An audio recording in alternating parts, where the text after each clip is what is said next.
এখন এমন একটা সময় চলে এসছে যখন বৈষম্য বিরোধী দল এবং জামায়াতের উচিত খেলার মাঠটা ছেড়ে দিয়ে সেনাবাহিনীর কাছে বা অন্য কোনোভাবে ছেড়ে দিয়ে নিরাপদে প্রস্থান করা। কেননা বাংলাদেশের জন্য তারা ভালো কিছু করতে পারছে না, এবং বাংলাদেশের উন্নয়নের জন্য যে মানসিকতা, যে ব্যাকগ্রাউন্ড দরকার, সেটা কিন্তু তারা অর্জন করতে পারছে না, এবং এটা তাদের নেই। শিক্ষাগত যোগ্যতা থেকে আরম্ভ করে রাজনৈতিক প্রজ্ঞা, অর্থনৈতিক পদক্ষেপ, ইনোভেটিভ আইডিয়া, কোনো জিনিস তাদের মধ্যে দেখা যাচ্ছে না।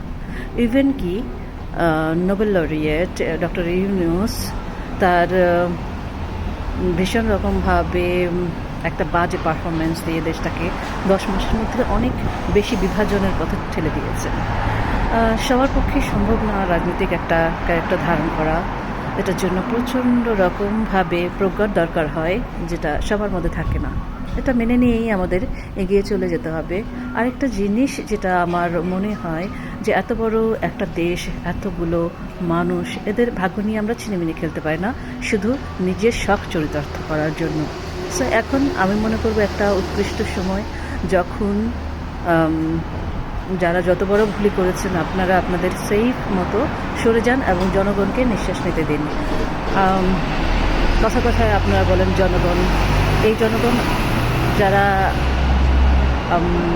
দেশের খেটে খাওয়া মানুষ, তারা নাকি আপনারা গুটি কয়েকজন?